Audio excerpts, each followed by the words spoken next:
Puisqu'il faut vraiment de tout pour faire un monde. Bonjour, bienvenue chez Vincent Blenay, l'archimandrite ténébreux. Bienvenue dans mon domicile privé, dans l'antre de la bête. Donc là, vous avez la bibliothèque que ma grand-mère avait. Elle n'arriverait pas à écrire, mais elle était plus dans le lire des tas de romans, des tas de trucs. Elle finissait un énorme bouquin de 800 pages en 2 jours. Un truc qu'elle aimait beaucoup, c'était Anne Perry. Donc, elle aimait bien les bouquins d'Anne Perry. Alors, Lillian, celui-là par exemple. Lillian Jackson Brown. Elle aimait bien tous les trucs avec les chats. Harry Potter, c'est des trucs qu'elle aimait bien, ça. Harry Potter, elle lisait ça, elle lisait beaucoup ça. Elle avait lu toute la collection. Alors, ce truc-là, je ne l'ai jamais vraiment lu. Parce qu'en fait, les personnes qui ont commencé à me le passer et qui m'ont parlé, c'était quand j'ai commencé sur FM. J'en ai pas trop parlé dans mes promos, parce que j'avais plus parlé donc des observations que j'ai eues entre donc les SDF, qui avait été une période prouvante. Mais ça, ce bouquin, en fait, c'était des mecs un peu sectaires. Un couple de gens qui prêchaient le bien et tout. Mais j'ai pensé, après, ils avaient quand même une vision après assez illuminée. Ils étaient gentils, mais ils se prenaient pour des réincarnations, etc. et ça. Donc, je me suis dit, oula, je vais devenir fou, j'ai pas envie. Donc, la secte Cassos. Alors, ici, c'est une pièce assez particulière. C'est là où ma grand-mère dormait et vivait presque. Elle, avec sa cruralgie, elle était bloquée tout le temps. Avant, ce canapé-là était donc en forme de lit. Il était là. Elle regardait la télé et donc elle bougeait pas, donc elle lisait, elle regardait la télé, elle était tout le temps là. Elle a passé pratiquement 4 ans comme ça. C'est dans cette pièce que j'ai vu la dernière fois de ma grand-mère, avant que le destin me l'arrache. Je suis arrivé un soir donc de l'entrée là et elle était en train d'étouffer. Elle était bloquée comme ça. Et ces enfoirés du SAMU, donc ils ont bien pris leur temps comme il faut. Ils l'ont laissée en train de s'étouffer avec le sang dans les poumons et baignant dans sa merde. Et moi j'ai essayé de lui enlever les crachats de sang qu'elle balançait dans le seau. J'ai appelé ces putains de médecins d'urgence, les nazis et tous les médecins que je déteste. Et elle était en train de mourir en fait. Et elle étouffait ça. Et le mec du SAMU, il était là, il la regardait en train d'agoniser. Et il m'a sorti ah mais elle a plus de souffle que vous et moi. Alors évidemment, moi j'étais choqué quoi. Je l'ai regardé, je dis mais putain mais elle étouffe quoi. Il me dit non, vous inquiétez pas, elle va s'en sortir. Au final ma mère a galéré pour leur faire admettre qu'il fallait l'emmener aux urgences. Elle a souffert, elle a étouffé et souffert pendant 5 heures avant de mourir. Et moi j'étais pas là, évidemment, j'ai pas pu lui dire au revoir. Ma mère m'a dit va te mettre dans la pièce à côté, dors un peu. Et le lendemain matin, quand ma mère vient me réveiller, ma grand-mère était morte et j'ai pas pu lui dire au revoir et tout. La dernière image que j'ai de ma grand-mère, c'est ma grand-mère en train d'agoniser là, dans sa merde, et avec le sang qui lui étouffait les poumons et ma grand-mère meurt. Des couloirs infinis, de glace et de marbre, un froid qui brûle, un froid qui détruit. Le soleil se calme, nos pas se suivent dans la neige, sur la grande roue, dans le manège, ne regrette rien. Ben voilà mon bureau, mon petit ordinateur, celui avec lequel j'ai écrit tous mes bouquins. Avec le petit casque là pour la musique, parce que évidemment quand j'écris, j'ai besoin de mettre de la musique. Parce qu'en fait, la musique va canaliser mon esprit, donc j'ai toujours le baladeur sur moi. La musique, en fait, je peux mettre n'importe quoi, je mets pas forcément que du métal, hein. J'adore le métal, mais je peux mettre par exemple du classique, ou je peux mettre par exemple de l'électro-soft, du rock des années 60, ou même des fois des musiques populaires des années 80. Et en fait, la mélodie d'une musique va me donner un sentiment. Des fois, quand c'est des morceaux qui sont des reprises, des covers ou des lives, ou n'importe quel truc, ça va me donner en fait la résonance de l'instrument, ou le moment où il y a un violon qui va arriver, ou une guitare, ou une batterie, vont me donner une forme d'image, de visuel, ou une émotion, et je vais la retranscrire dans le texte. Alors des fois, ce que je fais, c'est que quand je suis dans la rue, en fait, et que là en ce moment par exemple j'essaie de retrouver ma plume, je prends par exemple mon téléphone et je m'envoie un texto à moi-même. Tout ce que je vais voir qui vont me fasciner chez une femme, le corps d'une femme, la sensualité d'une femme et ça. Donc je fais copier et donc après je vais sur ma messagerie mail, Donc je m'envoie un mail, je mets coller, et donc après, donc, je vais le récupérer.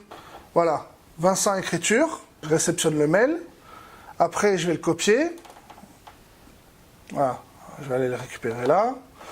Et alors après, donc, je vais le coller. Et après, donc, là où il est collé, je vais le retravailler un petit peu. Donc, par exemple, là, au lieu de dire juste compléter jambes de l'excellence, j'ai rajouté tes jambes satinées, violoncelle de l'excellence, des petits trucs et tout comme ça. C'est ce livre que j'ai envie de bien faire comme il faut. C'est pour ça que je vais sortir d'abord un truc en anglais pour essayer de protéger certains textes nouveaux. Voilà, Catherine Mélan, mon amie de Suisse. Alors on s'est rencontrés à côté dans l'église des Dominicains à la fin des Vêpres. Et on a gardé le contact et on s'entend très bien.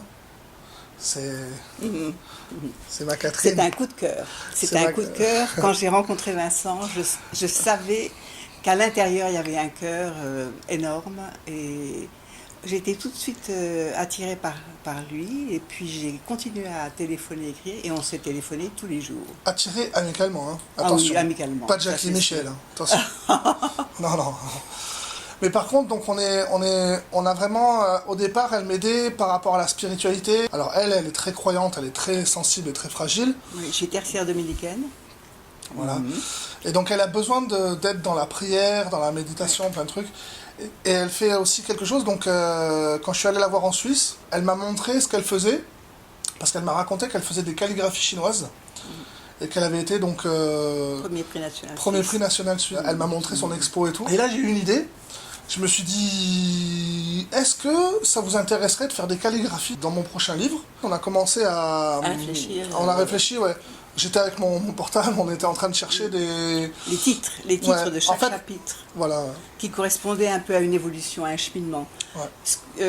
J'aime la spiritualité, mais j'aime les êtres humains et j'aime le contact. Et cheminer avec les personnes, je suis aumônière de personnes âgées à l'hôpital psychiatrique. Et j'aime faire du chemin, accompagner, mais dans les deux sens, les personnes. Ça, c'est mon truc. Elle a fait 6 calligraphies pour illustrer donc, le parcours que j'ai eu pendant que je faisais le livre.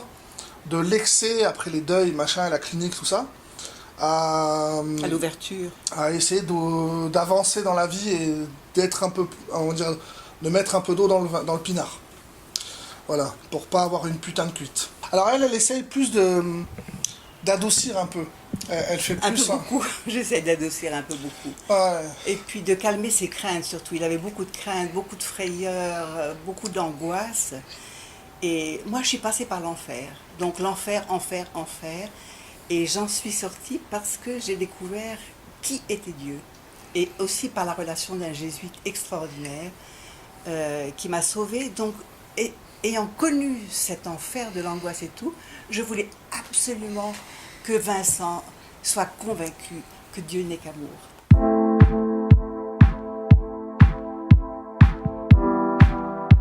Alors, donc on est au Temple Bar, et donc c'est là, quand j'ai commencé à sortir, quand je faisais toujours mes petites rondes nocturnes et tout, dans les excès, hein, et ça, après la mort de ma grand-mère, un jour j'ai commencé à prendre le courage de rentrer à l'intérieur et de demander un verre de flotte.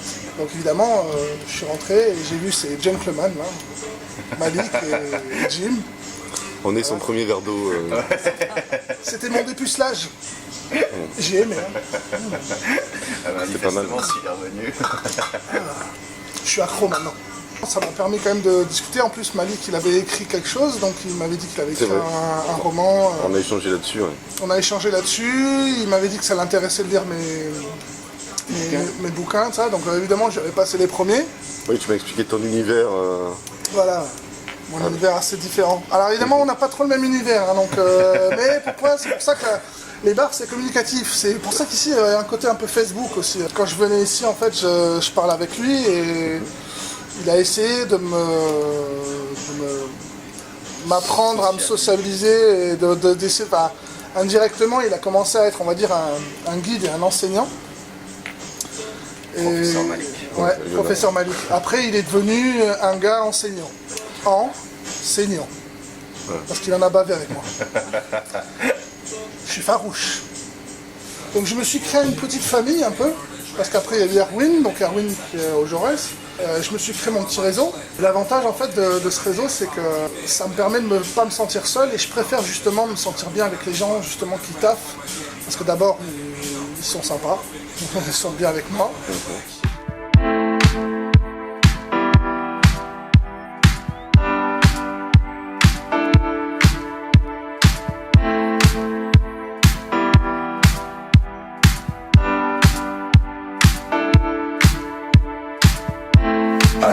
Au départ, vous m'avez perçu comment quand même? Honnêtement, moi au départ, client. Client, ouais. Voilà, pas commencer comme ça avec tout le monde, hein. Chaque mec qui rentre ici est un client. Donc à partir de là, à la base c'était une relation de clientèle.